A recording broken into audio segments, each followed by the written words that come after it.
Hello, everybody. This is Andrew O'Keefe with my digital technology portfolio, and I'm really excited for this one. Um, Compiling the portfolio is definitely going to be something that's helpful for my future classroom, and I came a lot of good resources this year, so I'm excited to dive into them. I'm going to start with a simple slideshow presentation going over the pros and cons that I have from my digital technology portfolio. I'm going to do this for each selected digital technology that I'll be using, and then I'll go over and I'm going to review how to use these, and then I'm going to put this up for you guys to look at. So hopefully it's helpful. So let's get into it.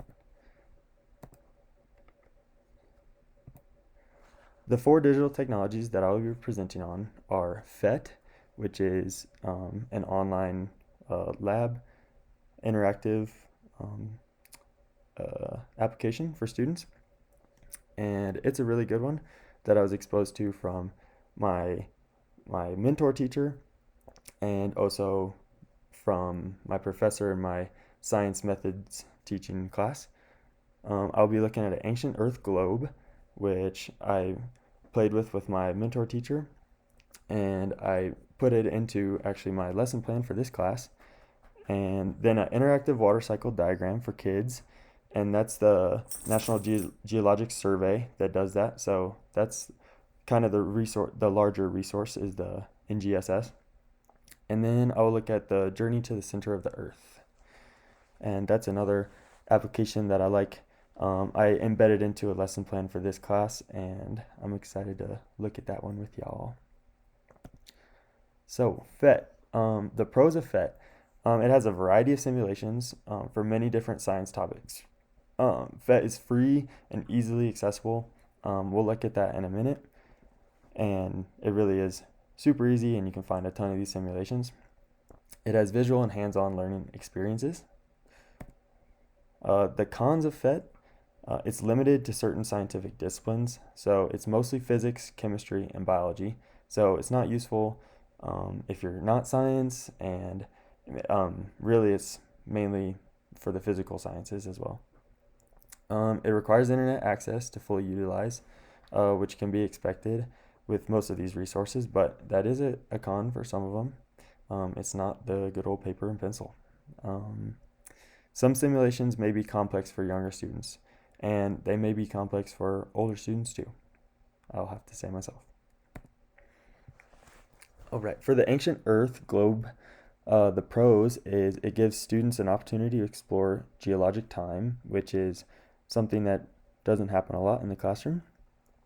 Students can enter information about their city and see how its geologic setting has changed over time. And students can jump to different important moments in the geologic timeline, which is pretty cool about that application.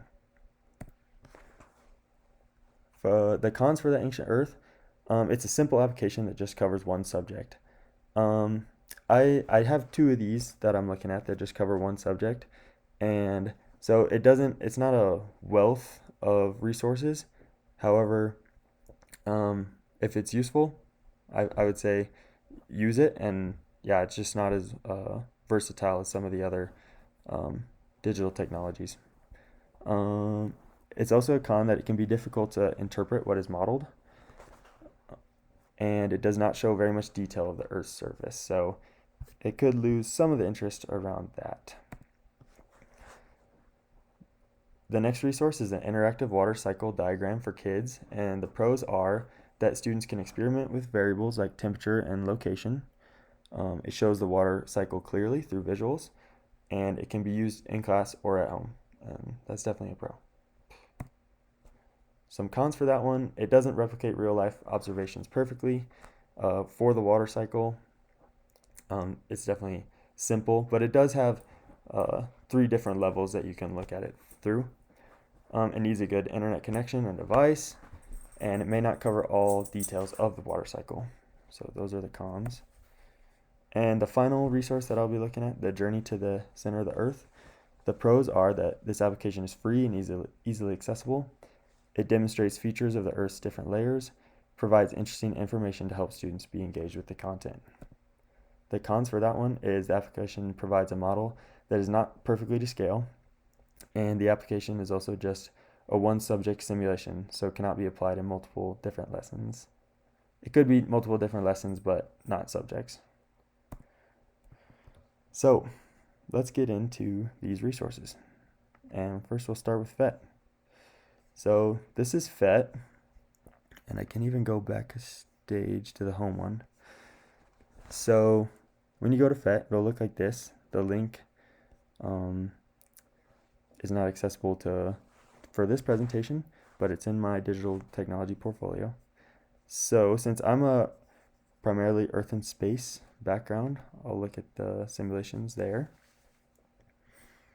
And as we can see, there's tons of different simulations and resources that go along with them. As you see up on the top here, we have the simulations and different tabs that have a lot of information, even research around them. So let's take a look at one and just see how we can play with it. Here is a density simulation. I'm going to click on that.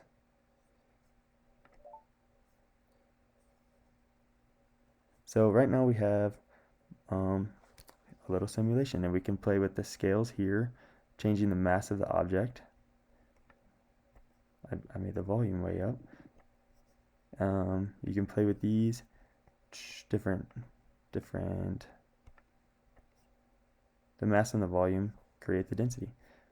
So that's a good little one. My mentor teacher specifically demonstrated that one to me. Just shows PhET pretty well. But yeah, there's a wealth of these resources. We can look at the biology ones as well. Again, density, natural selection, that's a good thing to model in your science classrooms. So this is one of the ones that has a ton of things for you. It can be used in a massive amount of lessons and even different science subjects and grades. So that's definitely a big con of PhET. Of course, that comes with a little bit more difficulty to navigate, and you'll have to play with these simulations yourself to learn how to use them before you share it with the class. The next one I'll look at is this ancient Earth globe. This one is one of the ones that is only used for one lesson really, and so the cool thing about this is you can go through different geologic time periods and see how the continents change at different times. You can have students. I designed a worksheet for students that they can fill out that worksheet, and that gets them to explore the whole scope of what this application can do. So like changing the year, you can have students go to particular years and describe what they see with going on with the continents. You could also look at different important events in history, like first reptiles, first dinosaurs. Pangea is always an interesting one to look at. Pangea supercontinent. Doesn't look exactly like you always expect. So I'm excited to try to use this one in a lesson plan and just get students to explore it. And then the final really cool thing is you can enter a city name. So I'm going to plug in Alamosa here really quick. And it will take you there and show you where that is on the Pangea supercontinent. You can also zoom in and out on the globe. So for this, I wanted to mention that for my digital technology portfolio, we went over the pros and cons really quickly. And now that I'm showing what these applications look like, that's really how that third part of the digital technology portfolio comes into play. It's how it could be used in the classroom. And that's how I would take a look at this application.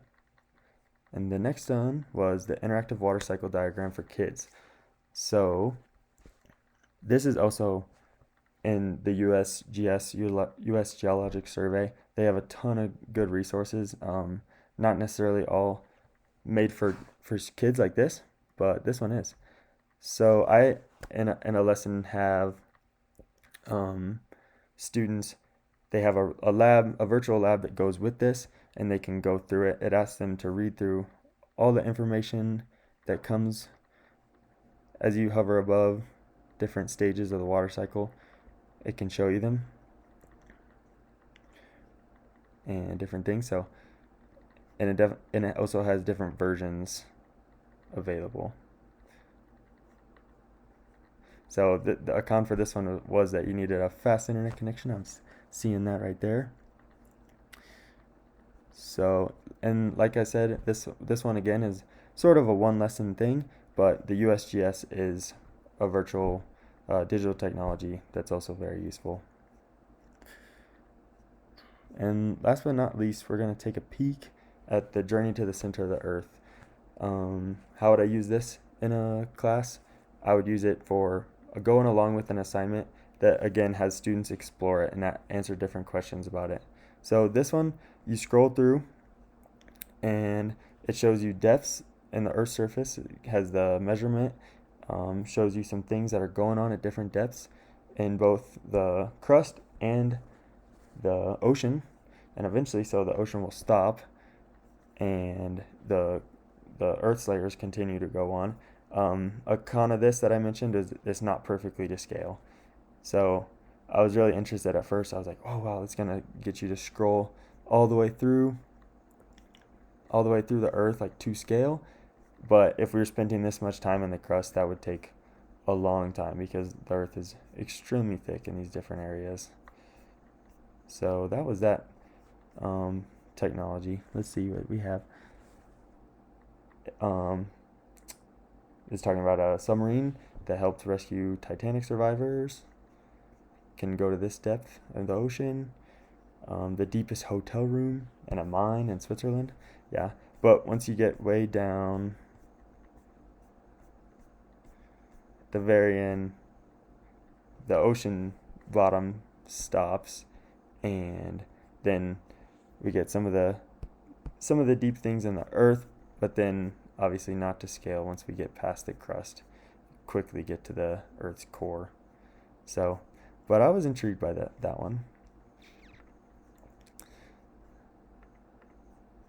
So overall, I just wanted to talk about the digital technology portfolio. I really think that these 4 ones that I have are useful. I have not applied them in a lesson plan as of yet, but I'm looking forward to doing that. And I'm also looking forward to the feedback and the collaboration that goes along with this assignment. Yeah. And that is that. Thank you.